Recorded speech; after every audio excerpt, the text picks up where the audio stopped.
Capítulo 6. O Libertador.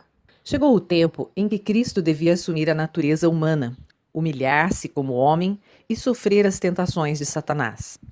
Seu nascimento foi destituído de grandeza mundana. Ele nasceu em um estábulo e teve por berço uma manjedoura. No entanto, o nascimento de Jesus recebeu muito mais honras do que o de qualquer dos seres humanos. Anjos celestiais informaram os pastores sobre o acontecimento, e a luz e a glória de Deus acompanharam esse testemunho. O exército celestial tocou harpas e glorificou a Deus. Triunfantemente, se anunciou a vinda do Filho de Deus a um mundo caído, a fim de cumprir a obra da redenção e trazer paz, felicidade e vida eterna ao ser humano, por meio de sua morte. Deus honrou a chegada de seu filho e os anjos o adoraram. O batismo. Anjos de Deus pairaram também sobre a cena de seu batismo. O Espírito Santo desceu sob a forma de uma pomba e resplandeceu sobre ele. Estando o povo grandemente admirado, com os olhos fixos em Jesus, ouviu-se do céu a voz do Pai, dizendo: Tu és o meu filho amado, em ti me agrado. Marcos 1, verso 11. João não sabia que era o Salvador que tinha ido para ser batizado por ele no Jordão. No entanto, o Senhor lhe havia prometido um sinal pelo qual conheceria o Cordeiro de Deus. O sinal foi dado ao pousar sobre Jesus a pomba celestial, e a glória de Deus resplandeceu ao redor dele. João estendeu a mão apontando para Jesus e exclamou em alta voz: Eis o Cordeiro de Deus que tira o pecado do mundo. João, capítulo 1, verso 29. A tentação. Depois do batismo no Jordão, Jesus foi levado pelo Espírito ao deserto para ser tentado pelo diabo. O Espírito Santo o havia preparado para aquele momento específico de duras tentações. Durante 40 dias, Jesus foi tentado por Satanás, e nesses dias não comeu nada. Tudo ao redor dele era desagradável e repulsivo. Ele estava diante de animais selvagens e do diabo, em um lugar desolado e solitário. O Filho de Deus ficou pálido e enfraquecido pelo jejum e pelo sofrimento. Seu caminho, porém, estava traçado, e ele deveria cumprir a obra que viera fazer.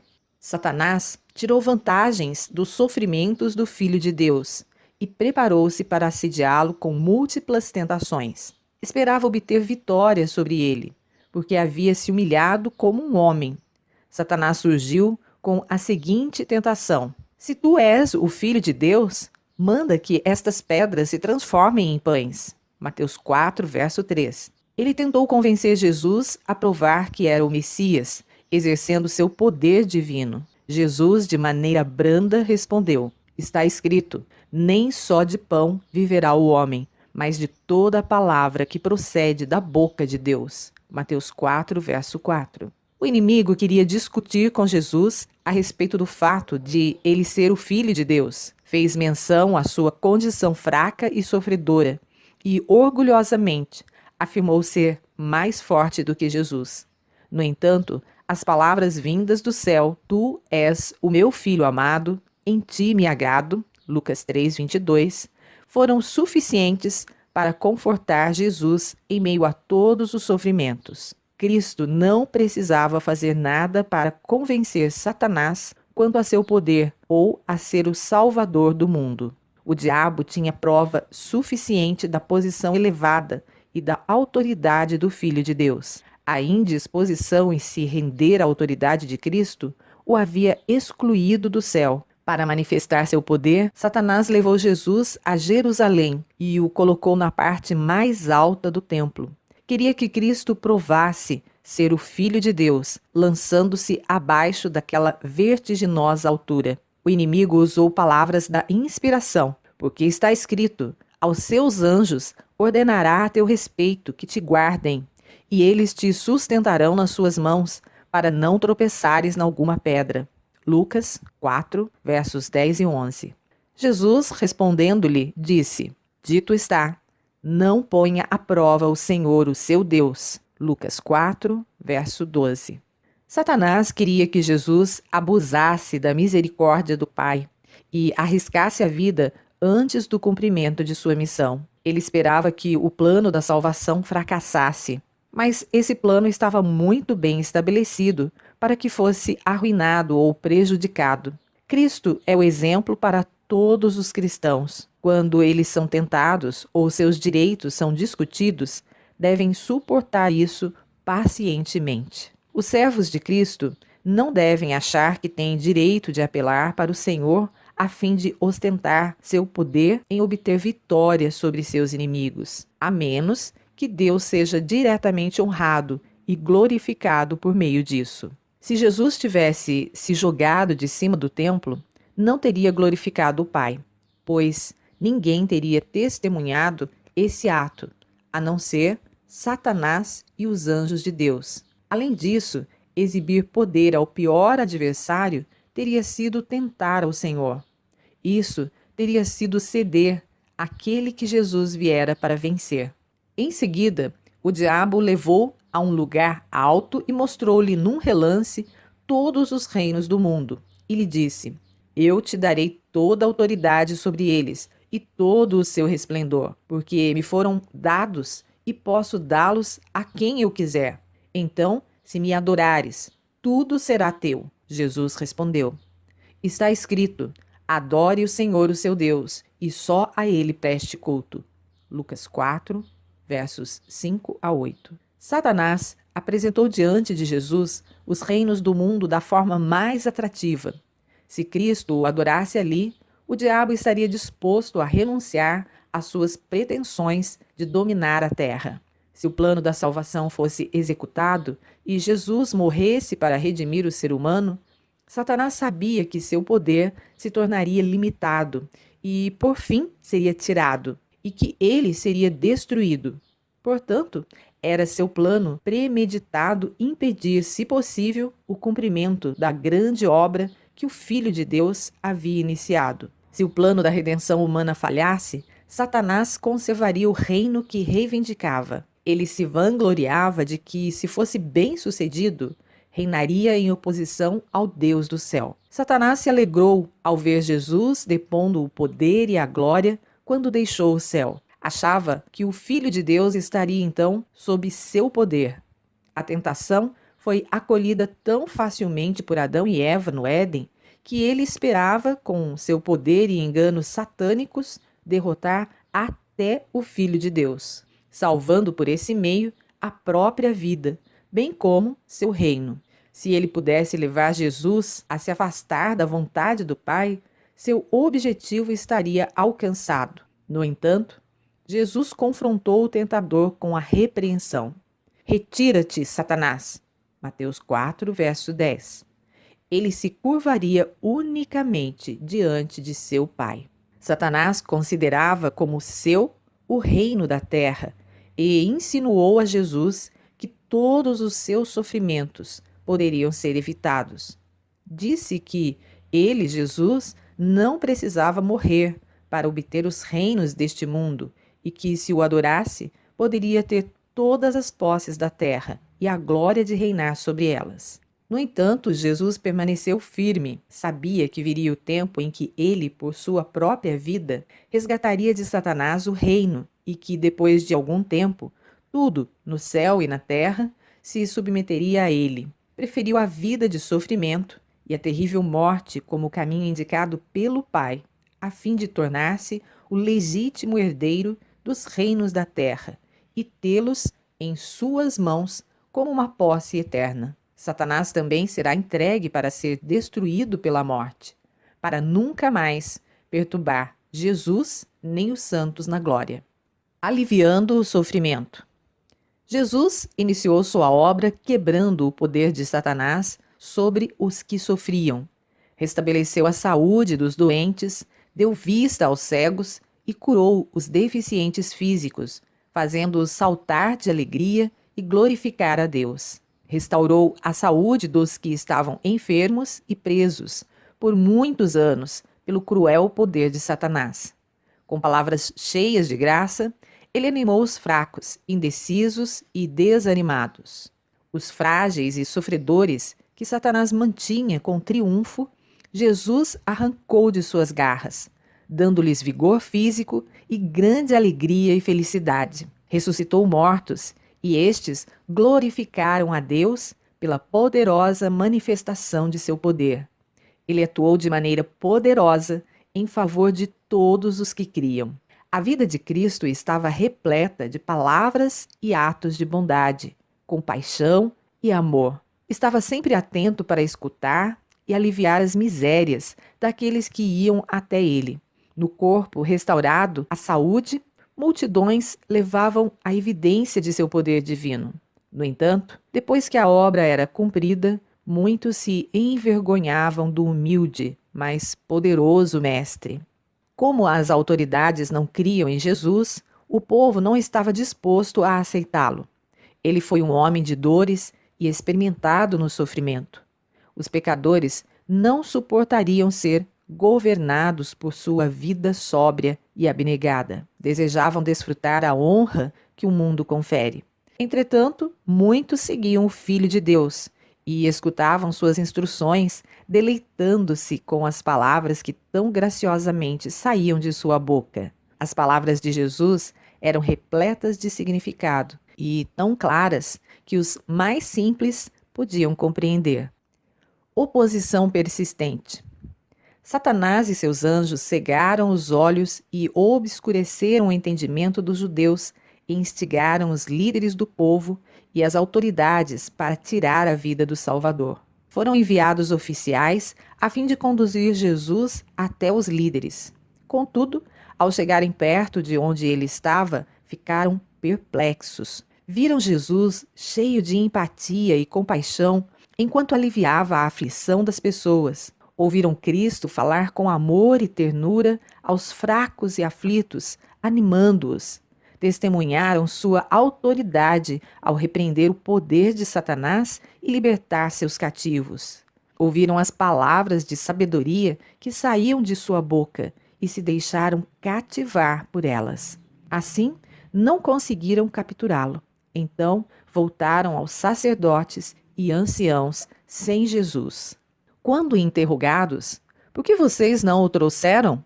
Relataram o que haviam testemunhado de seus milagres e as santas palavras de sabedoria, amor e conhecimento que tinham ouvido, e disseram: ninguém jamais falou da maneira como esse homem fala.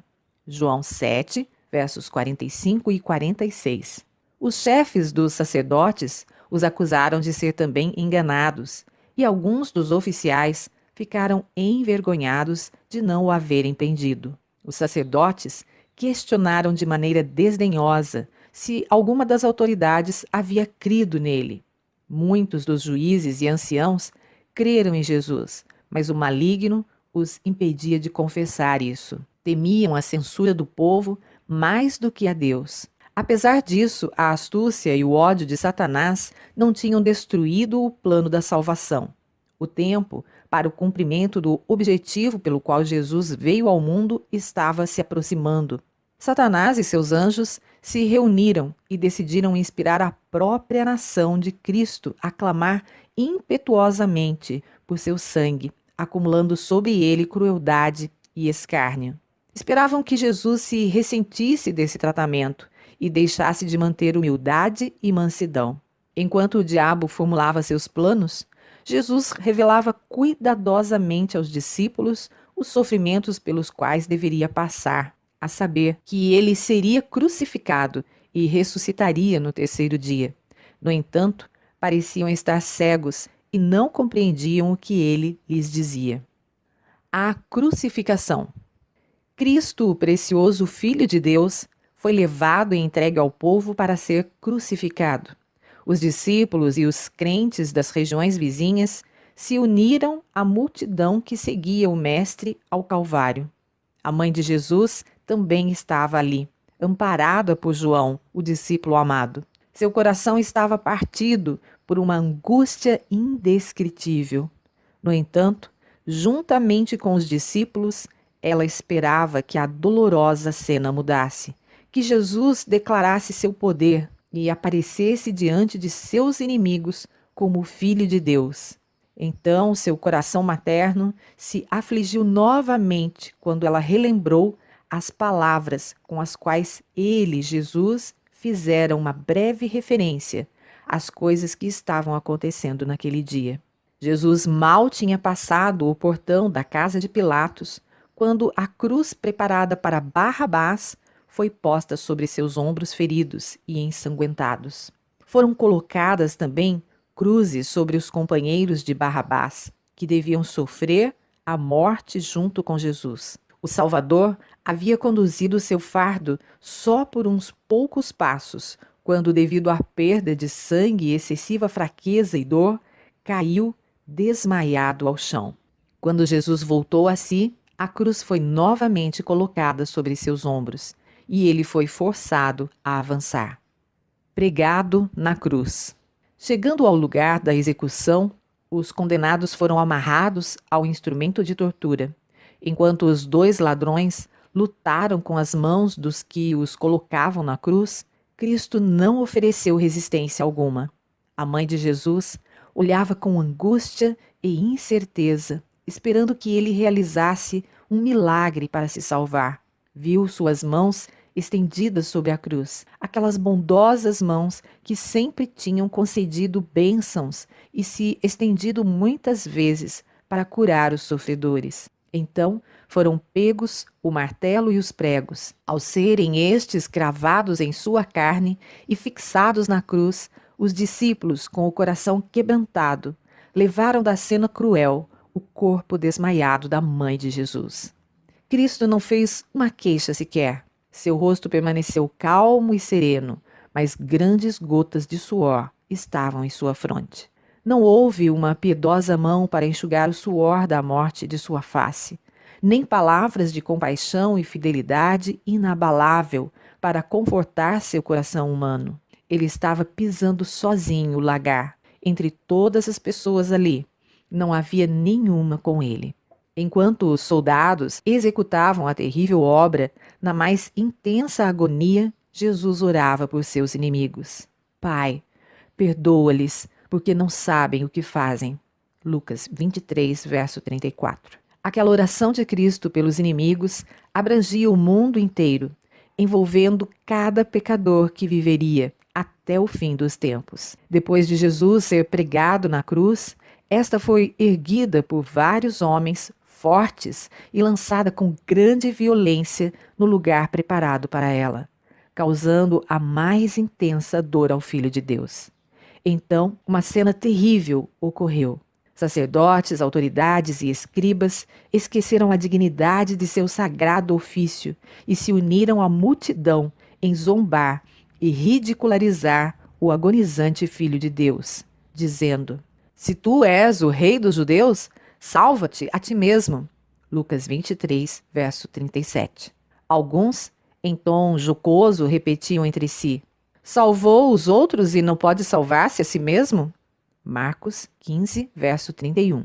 Os dignatários do templo, os rudes soldados, o infeliz ladrão na cruz e os cruéis entre a multidão, todos se uniram nos insultos a Cristo. Os ladrões crucificados com Jesus sofriam a mesma tortura física. Entretanto, um deles, por causa do sofrimento, tornou-se mais insensível e desesperado. Juntou-se à zombaria dos sacerdotes e insultou Jesus, dizendo: Se tu és o Cristo, salva-te a ti mesmo e a nós. Lucas 23, verso 39. O outro criminoso não ficou indiferente. Quando ouviu as palavras de seu companheiro de crime, ele o repreendeu, dizendo: Você não teme a Deus, nem estando sob a mesma sentença? Nós estamos sendo punidos com justiça, porque estamos recebendo o que os nossos atos merecem. Mas este homem não cometeu nenhum mal. Lucas 23, versos 40 e 41. Então, quando seu coração se voltou para Cristo, uma luz celestial iluminou sua mente. Naquele Jesus, ferido, zombado e pendurado na cruz, ele viu o Redentor, sua única esperança, e a ele apelou com humildade e fé. Senhor, lembra-te de mim quando vieres no teu reino. E Jesus lhe disse: Na verdade te digo hoje, que estarás comigo no paraíso. Lucas 23, versos 42 e 43. Versão trinitária. Com espanto, os anjos contemplavam o infinito amor de Cristo, que, sofrendo a mais intensa agonia física e mental, pensava somente nos outros e encorajava o coração arrependido a crer. Enquanto derramava a própria vida na morte, ele exerceu pelo ser humano um amor mais forte do que a morte.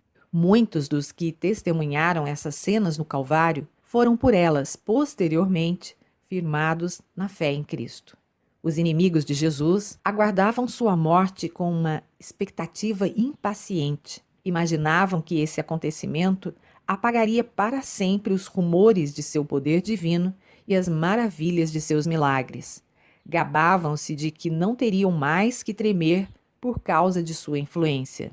Os soldados cruéis que haviam pregado o corpo de Jesus na cruz dividiram entre eles suas vestes, disputando uma peça que era uma túnica sem costura. Finalmente, decidiram o assunto lançando sortes. O autor inspirado descreveu essa cena com detalhes, centenas de anos antes de ela ocorrer. Cães me rodearam, um bando de homens maus me cercou, perfuraram minhas mãos e meus pés, dividiram as minhas roupas entre si e lançaram sortes pelas minhas vestes. Salmos 22, versos 16 e 18. A missão da vida terrena de Cristo estava então quase cumprida. Sua língua estava ressecada e ele disse: Tenho sede. João 19, verso 28. Encharcaram uma esponja com vinagre e fel e ofereceram a ele para beber. Mas, quando a provou, recusou-a. O Senhor da vida e da glória estava morrendo como resgate pela raça humana.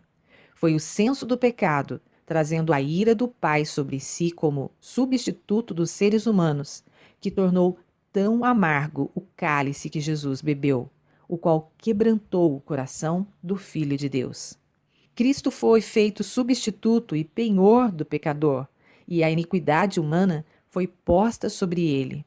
Foi contado como transgressor, a fim de redimir os seres humanos da maldição da lei. A culpa de cada descendente de Adão, em todos os séculos, pesava sobre seu coração. E a ira de Deus e a terrível manifestação de seu desagrado por causa da iniquidade encheram de consternação a mente de seu filho. Nessa hora de intensa angústia, o afastamento do semblante divino feriu o coração do Salvador, causando uma dor que nunca poderá ser bem compreendida pelo ser humano.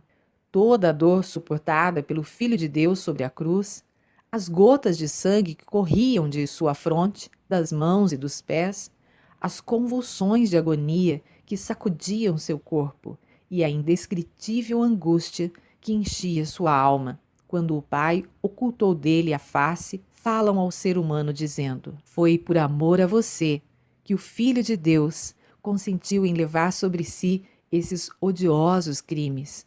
Por você, ele rompeu o domínio da morte e abriu os portões do paraíso e da vida imortal. Aquele que, por sua palavra, acalmou as ondas revoltas e andou sobre as águas agitadas, que fez demônios tremerem e a doença fugir a seu toque, que chamou os mortos à vida e abriu os olhos dos cegos, ofereceu a si mesmo sobre a cruz, como o último sacrifício pelo ser humano. Ele, o portador dos pecados, suportou uma punição judicial pela iniquidade e tornou-se ele mesmo pecado em favor do homem. Satanás, com suas tentações cruéis, torturava o coração de Jesus. O pecado tão odioso à sua vista foi acumulado sobre Jesus, até que ele sucumbiu sob seu peso. Não é de admirar que sua natureza humana tenha vacilado nessa hora terrível.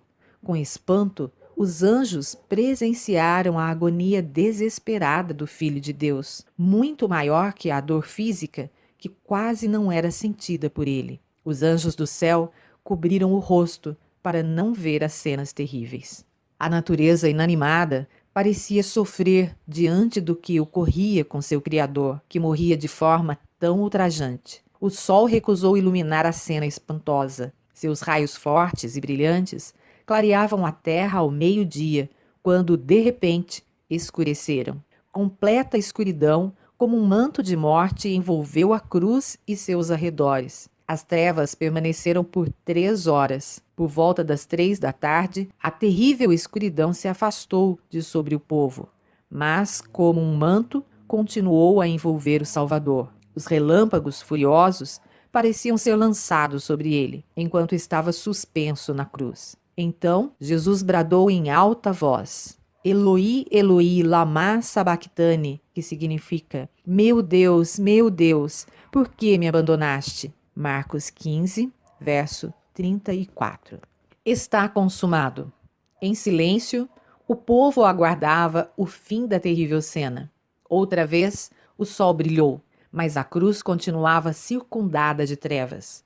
De repente, a sombra ergueu-se de sobre a cruz, e em tons claros, como de trombeta, que pareciam ressoar por toda a criação, Jesus bradou: está consumado. João 19, verso 30. Pai, nas tuas mãos entrego o meu espírito. Lucas 23, verso 46. Uma luz envolveu a cruz e a face do Salvador brilhou com uma glória semelhante à do sol. Baixando então a cabeça sobre o peito, deu o último suspiro. No momento em que Cristo morreu, havia sacerdotes ministrando no templo diante do véu que separava o lugar santo do Santíssimo. Subitamente, eles sentiram a terra tremer sob seus pés, e o véu do templo, uma forte e valiosa cortina renovada anualmente, foi rasgado em 2, de cima a baixo, pela mesma mão misteriosa que escreveu as palavras de condenação nas paredes do palácio de Belsazar. Jesus não entregou a vida até ter cumprido a obra que viera realizar. Ele exclamou em seu último suspiro: está consumado. João 19, verso 30. Os anjos se alegraram quando essas palavras foram proferidas, pois o grande plano da redenção estava sendo concretizado de maneira triunfante. Houve alegria no céu, pois os filhos de Adão, a partir daquele momento, poderiam, mediante uma vida de obediência, por fim, ser elevados à presença de Deus. Satanás foi derrotado e sabia que seu reino estava perdido. O sepultamento. João estava ansioso para saber que medidas tomar em relação ao corpo de seu querido mestre.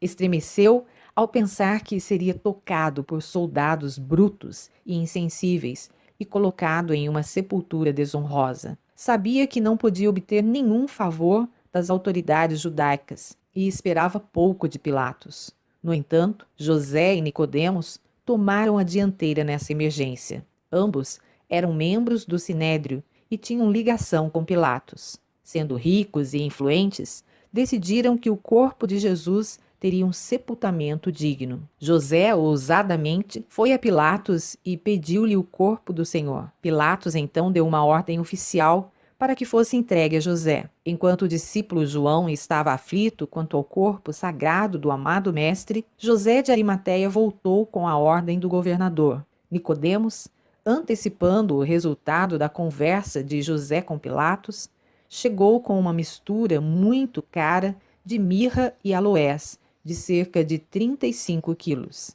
A pessoa mais honrada em Jerusalém não se poderia demonstrar mais respeito na hora da morte. De forma delicada e reverente, eles removeram com as próprias mãos o corpo de Jesus do instrumento de tortura. Derramavam lágrimas de compaixão ao contemplarem seu corpo ferido e desfigurado, que cuidadosamente banharam e limparam das marcas de sangue. José tinha um sepulcro novo, talhado em uma rocha, que estava reservado para si mesmo. Ficava próximo ao Calvário, e ele preparou seu sepulcro para Jesus.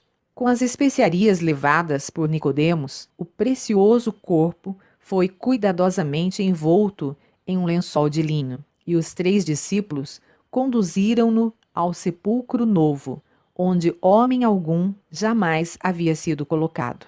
Eles endireitaram os membros lacerados e cruzaram as mãos feridas sobre o peito inerte. As mulheres da Galiléia foram ver se havia sido feito tudo o que se podia pelo corpo sem vida do querido mestre. Viram então que a pedra pesada havia sido rolada para a entrada do sepulcro e o Salvador deixado a repousar. As mulheres foram as últimas junto à cruz e as últimas também a deixar o sepulcro. Embora as autoridades judaicas tivessem realizado o propósito diabólico de matar o Filho de Deus, suas apreensões não diminuíram, nem sua inveja morreu. Misturado com a alegria da vingança satisfeita, havia um temor sempre presente de que o corpo morto, repousando no sepulcro de José, pudesse voltar à vida. Por isso, os chefes dos sacerdotes e os fariseus dirigiram-se a Pilatos e disseram: Senhor,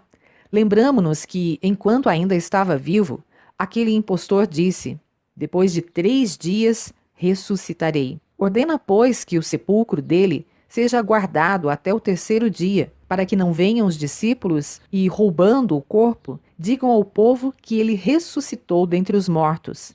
Este último engano será pior do que o primeiro. Mateus 27, versos 62 a 64. Pilatos também não desejava que Jesus ressurgisse com poder para punir a culpa daqueles que o haviam executado. Assim, colocou uma escolta de soldados romanos sob o comando dos sacerdotes. Os judeus compreendiam a vantagem de ter essa guarda nas proximidades do túmulo de Jesus. Foi colocado um selo sobre a pedra que fechava o sepulcro para não ser violado sem ser percebido. Todas as precauções foram tomadas contra qualquer prática fraudulenta dos discípulos em relação ao corpo de Jesus. Entretanto, todos esses planos e precauções apenas serviram para tornar maior o êxito da ressurreição e mais plenamente estabelecida a sua veracidade.